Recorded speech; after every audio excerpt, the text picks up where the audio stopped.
what's up? Magandang araw, gabi, umaga.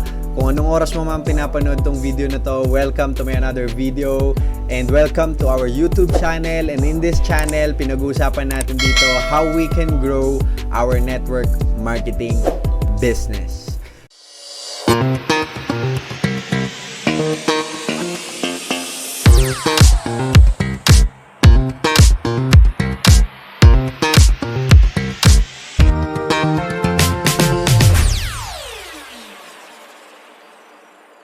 So, in today's video, pag-uusapan natin is the do's and don'ts para di ka iniin dyan ng mga invites mo or worst, pinablock ka nila as a friend, nawawalan ka ng kaibigan. So, naranasan mo na ba yung in-invite mo sila tapos talagang nireject ka nila na no, hindi ako magjo-join or hindi ko titingnan yan, hindi ako interested, nire-reject ka nila or worst is oo-ohang ka sa una tapos ine-expect mo siya, naubos na yung oras mo, kakahintay mo sa kanya pero hindi man lang nagpakita sa'yo. Ang pinakamatindi pa dyan, blinak ka as a friend, hindi lang sa Facebook, pati sa totoong buhay. Kung naranasan mo yan, I bet, panoorin mo tong video na to dahil kailangan mo to. Meron lang ako mga i-discuss sa'yong ilang bagay na mga dapat mong gawin at hindi mo dapat gawin para malesen mo yung risk na indyanin ka, hindi ka siputin, i-block ka nila as a friend. Itong mga bagay na to is based on my personal experience. Dahil personal experience ko to, hindi ko sinasabing ito yung tama at dapat mong gawin, kundi base sa experience ko, ito yung mga talagang pumapatay sa momentum ng ganitong klase ng business at sa momentum ng isang nagnenegosyo. So,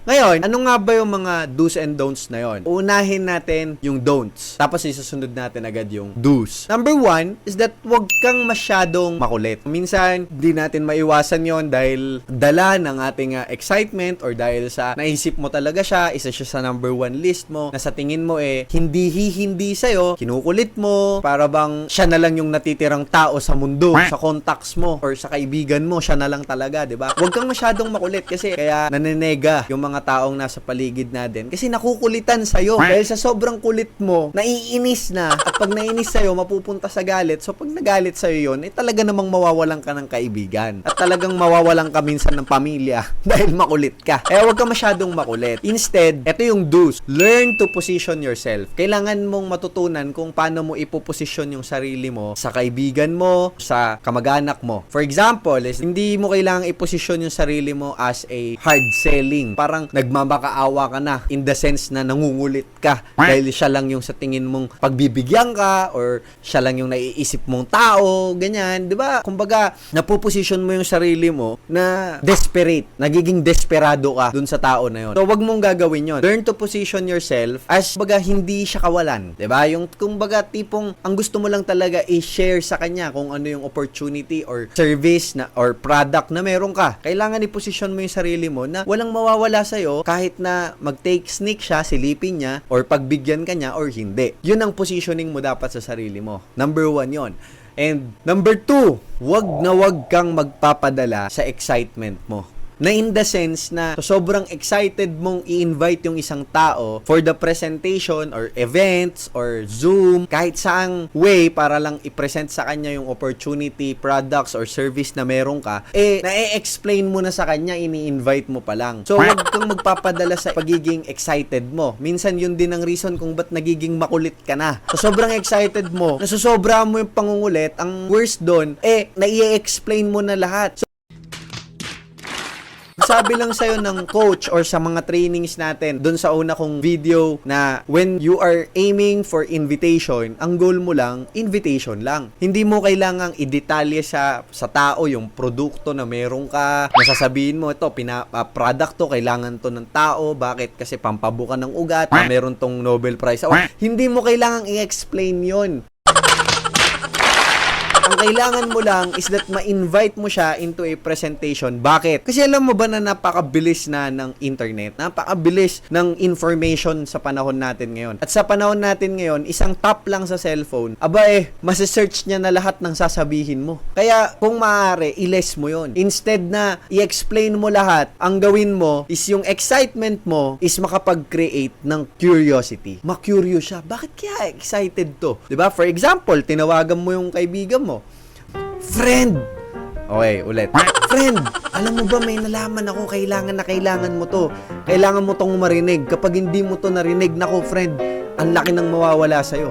Nako, kung ako sa'yo, friend, nako, meron kaming ganito, pwede ako pumunta dyan, or sabihin na natin, pwede kang mag-join sa ganito, sa ganyan.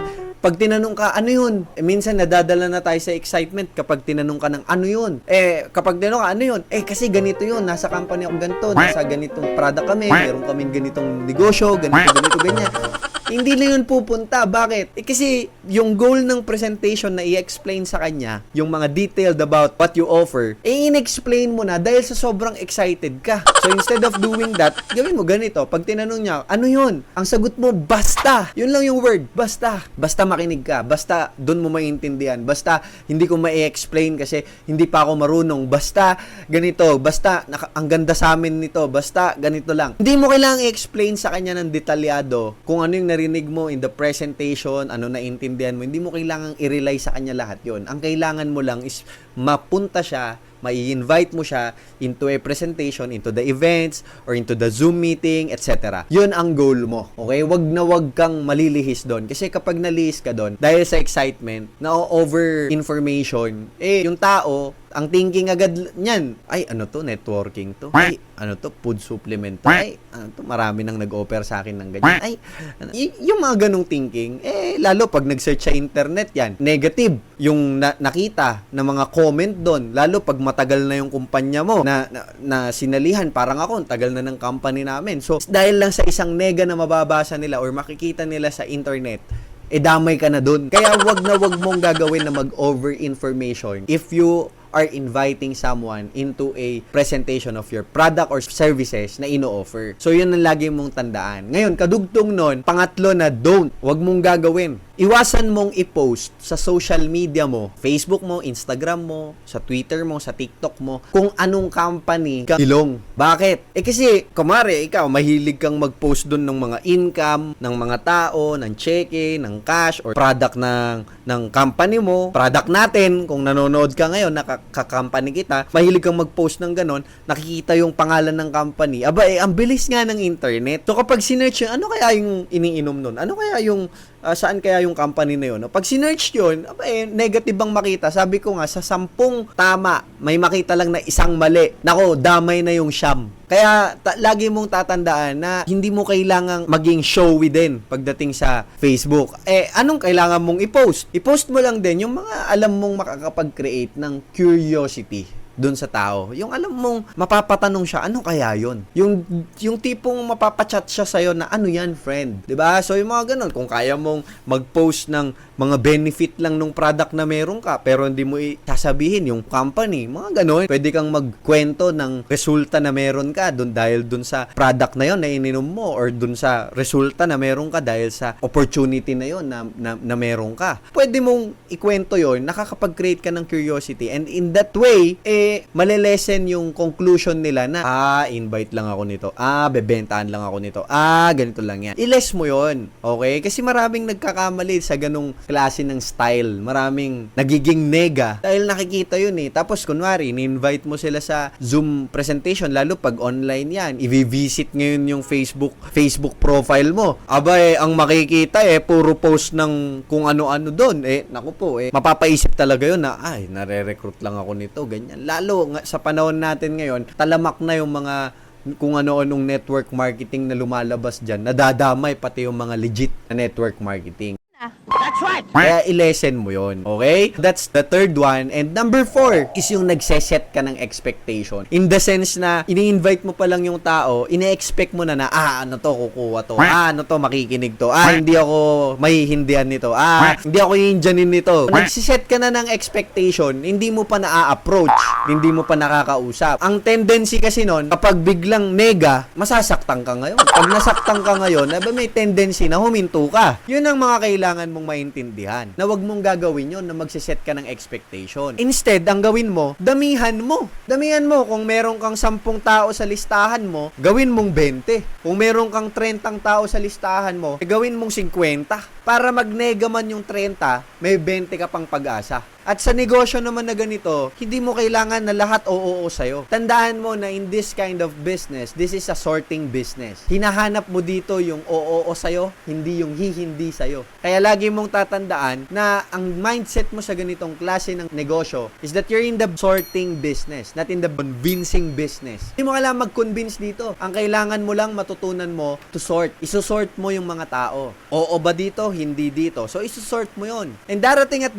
yung point na may oo sa'yo. Hindi pwedeng puro hindi yan. Parang ganito lang yan. Imaginein mo nagtitinda ka ng balot. Meron kang bit-bit na basket. Maglalakad ka sa isang kanto. Kapag lumakad ka sa isang kanto, sumisigaw ka, balot! Balot! Hindi naman lahat ng bahay bibili ng balot sa'yo. Diba? Hindi lahat ng bahay bibili ng 3, 4 na balot. Kasi yung iba doon high blood. Yung iba doon talagang ayaw magbalot. Hindi mahilig magbalot. So, hindi sa'yo. Ngayon, kapag ikaw ba yung nagbabalot, o kaya may nakita kang nagbabalot, pag hindi ka ba bumili doon sa nagbabalot, hihinto ba yon? Uuwi na? Iiyak? Hindi, diba? So, ang gagawin ng nagbabalot, diretso lang yon. Hanggang sa magugulat ka, wala pang alas 12, ubus na yung balot niya. Ngayon, iba na nga yung nagbabalot, nakaupo na lang sa kanto eh. Oh, lahat ba ng dumadaan sa kanto bumibili ng balot? Hindi. Meron at meron lang gustong bumili ng balot. At ganun din sa ganitong industriya. Meron at merong oo sa'yo. At marami ang hindi sa'yo.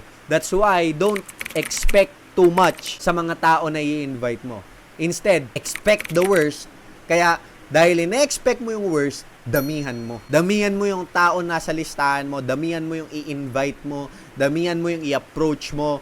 At tibayan mo yung loob mo. Sabi ko nga sa'yo, kahit na anong klase ng negosyo, hindi lahat kailangan yung product or service na ibebenta mo or iaalok mo sa tao or ino-offer mo. Kaya, yun yung mga do's and don'ts na kailangan mong tandaan when you are doing the network marketing business. So, if you want to be profitable in this business, if you want to sustain this business, at gusto mong maging goal yung mga uplines mo or mga coaches mo, mentors mo, yun yung mga ginawa nila. Ako, naging millionaires club ako sa company namin dahil na-experience ko na to eh. Okay?